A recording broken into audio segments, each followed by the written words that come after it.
Welcome to Evolution Gracie Jiu-Jitsu, and today what we're going to be talking about is the use of force and the law regarding self-defense. Now I must admit I'm not a specialist legal expert in these matters. I'm not a legal expert, by the way. So I do recommend, if anyone does want any further information on these matters, to seek expert legal advice. Eric Baskine is one of the top, if not the top, legal representative on the use of force in the UK at the moment. So I'd always recommend seeking out specialist legal advice. But I do specialise in personal protection, self-defense, and Gracie Jiu-Jitsu. And I think it's important as instructors and as participants of martial arts and self-defense, that if we're going to be using a certain set of skills to defend ourselves in a street fight, it's important to understand and have this discussion about where we stand in terms of the law. Now, a lot of you might be thinking right now, we've got to think about reasonable force, because it's a big word that's kind of put out quite a lot, is reasonable. But what is reasonable? Now, before we get into what's reasonable, in terms of the law, where is reasonable mentioned? I mean, we've got an example in the Criminal Law Act. So in Section 3, Part 1A of the Criminal Law Act, 1967, it says that a person may use such force as reasonable in the circumstances, in the prevention of the crime, on the effecting or the assisting the lawful arrest of offenders or suspected offenders or persons unlawfully at large. Now, if we just go back to that first few words, it says a person may use such force as reasonable. We'll talk about that in a minute. And it also says in the circumstances, because what's reasonable in one circumstance isn't always going to be reasonable in another circumstance. So it's a little bit sometimes confusing for people to think about, well, what is reasonable? Because the circumstances are always constantly changing. There's so many variables within every circumstance. No one circumstance is going to be exactly the same as another. However, there are two underpinning factors that make up reasonable force. Let's go through a couple of examples. Let's imagine that we've got Bob here. He's becoming quite verbally, aggressive towards me at the minute. Obviously I can see that, I'm probably a little bit taller than Bob, but Bob is pretty well built. I can see he's wearing his Gracie Jiu-Jitsu gi, so I know he's a Jiu-Jitsu person. I know that if he does get hold of him, he's going to take my arm home and, hang it over his fireplace or do even further damage to me. So, I want to be very careful of Bob. But let's imagine I'm in a room with Bob. Let's imagine my exit is that way. It's dead end that way, and I've got a little bit of space where I can get away. Okay, so Bob's becoming quite verbal towards me. I decide to give him a bit of a strike, and then I run off and go to my exit over that way. The first thing we've got to think about, well, was it necessary for me to do that? How about this? Bob's becoming quite angry with me for whatever reason. I accidentally spilt my orange juice all over him. Got his new gi a little bit orange. I know I'd be a bit upset about that, but yeah, he's becoming quite verbal about me with that, and I'm saying, I'm sorry, Bob. I didn't mean to do that. We'll see what I can do. I'll buy you another drink or whatever. And again, he's still becoming quite verbal. And I say, look, I'm just going to go to the exit that way, or I'm just going to go off in this direction. And as I'm starting to move, Bob suddenly moves to the side and lets me past to buy him another drink or whatever. Okay? But as he moves to the side, I decide, you know what, Bob? And I just run off. Was that necessary? Or it could be, maybe I'm here and Bob is becoming quite verbal, is getting into my personal space, and maybe every time I'm trying to get towards that exit, he keeps following and blocking me all the time. His hands are coming towards me, starts pushing me, and then I give him a bit of a strike to get past my exit. Was that necessary? So there's a few different kind of scenarios we discussed there. The first one was it necessary to strike him and get out that exit? If he just stepped to the side, I threw a strike and got that exit.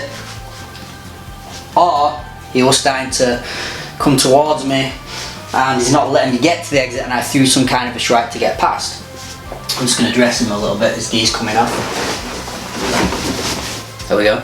So was it necessary to do either one of those? So that's the first thing we've got to think about. Now again, every circumstance is different, but we have to think to ourselves, if we are going to use any kind of force, is it necessary in the first place? Or can I justify it as being necessary? Again, it might not have been necessary to get to that exit. If you were just stepping to the side and I just decide, you know what, I'm just going to throw a punch at you anyway, was that one necessary? So again, the first thing is it necessary? Now, if it has been deemed necessary, if I've decided and made that judgment call that it's necessary to use that force, the next thing we've got to think about then is it proportionate? Is me striking Bob in the face, is that proportionate? Maybe it might be more proportionate to, you know, just push him out of the way. Or more proportionate, you know, just to give him a bit of a hug, take him to the floor, control him for a little bit, not hit him at all, just use my jiu-jitsu controls and mount controls, and then get up and get away from there. Would that be more proportionate? So this is where the line, it can sometimes be a little bit blurred. So we've got to think about what's proportionate. Now, proportionate to what?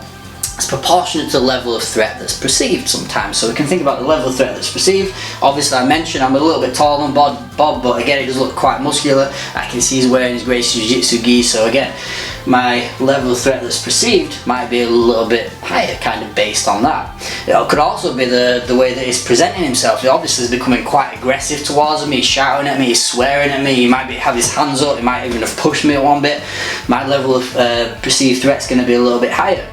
And also we've got to consider, in terms of proportionality, is it proportionate to what could happen if we did not use that force? So there are a few things we have to think about. Now, there is a lot that goes into this, and there are different impact factors. So it could be the fact, again, he is wearing a jiu-jitsu gi, so I know they might be quite skilled. It could be weapons that's involved, it could be size, it could be age, it could be more than one of Bob, you know, there could be other ones. So again, these are all impact factors that go into this. So in terms of justifying our actions, number one, was it necessary in the first place? And if it is necessary, we have to then think about, was it proportionate to the level of threat that's perceived? So again, I can't tell you exactly what to do in every circumstance. Obviously, when we're teaching self-defense, you know, we do teach you a lot of skills that you can use, but again, it's for you to make that judgment in that circumstance. Every circumstance is different. So is it necessary? And if it is necessary, is it going to be proportionate? Something else to consider when we do this as well is, you know, what's our honestly held belief? Because if you notice, when I've been trying to get to my exit, did I wait for Bob to hit me first? No. Why not? Because again, if Bob hits me first, then, you know, there could be a chance that maybe I smash my head on the floor and, you know, I can't even defend myself in the first place. And again, all this does come down to proportionality a little bit, but in terms of thinking about what's necessary, what do I honestly and instinctively believe to be necessary to do it, you know? So we've got to think about honestly held belief. I mean, we also, you know, we might have said earlier, when you was watching this, okay, my exit's that way, I gave Bob a little bit of a strike and I ran off that way. Maybe that wasn't necessary, but then maybe I know something about this person, or maybe I honestly instinctively believe, you know, maybe I've seen Bob before, I know that he's an Olympic sprinter and he's going to be able to catch up to me, start grabbing me, you know, behind and choking me, you know, before I can even get to that exit. I might have to use some kind of force and deem that to be necessary to get to that exit in the first place, to get away, to buy myself a little bit more time. But that was my honestly held belief. It's what I honestly and instinctively thought in that moment. And again, all this comes into with preemptive strikes as well. Now, in terms of reasonable force though, you can't use reasonable force for revenge, retribution or retaliation. So once this circumstance, whatever is happening in this moment is finished, it's finished. I can't go straight to Bob, get to my exit and say, hold on a second, I'm going to start giving him a few more kind of kicks while he's on the floor. Because once it's over, you know, it's finished. Okay? Bob can't push me, start walking off, and I just decide I'm going to come up behind him and start grabbing him and choking him, because obviously it's finished at that point. Now, there might be instances where you kind of know this person's a little bit stronger than you, a little bit quicker, you know, as soon as they get up off the floor they're going to start chasing you again and catch up to you. again, that's for you to judge, and again, that's based a little bit again on the honestly held belief as well. But generally, once it's done, it's done. So hopefully that gives us a little bit more information. I think it's quite an important discussion to have. I think in terms of self-defense, it's a discussion we don't have enough of. Is, you know, understanding the law in terms of self-defense, and this is going into the UK law. But again, if something happens, maybe we had to defend ourselves. You find yourself in court with 12 people, and we have to justify our actions, what we've done, and it's up to us, or it's up to them to disprove what we did was not reasonable. So first thing they have to do is prove that it wasn't necessary. So we've got to think, why was it necessary for us to use that force? The next thing they have to disprove is that it wasn't proportionate, it was disproportionate. So we have to then justify to these 12 people, or whoever it is that we're justifying to, we have to then justify why we did what we did, and why it was proportionate to that level of threat that's perceived, and why it was proportionate to what would have happened to us if we didn't use that force. And also remembering that honestly held belief. Okay, what did we honestly, instinctively believe was going to happen to us in that moment? And what I'd really like to do at some point after COVID and we can get back into the gym, I'd like to actually get somebody down to talk a little bit more in depth about the law. You know, it's kind of like a little bit of a law seminar type thing, so that they can get into a little more depth and answer any specific questions related to the law. And again, if you're not part of the Evolution Gracie Jiu-Jitsu, I can't make that day. Again, in terms of any of this, I always recommend seeking that expert legal advice. But again, it's an important discussion that I think we should all be having, and definitely all be thinking about in terms of, you know, the use of force if we have to defend ourselves on the street.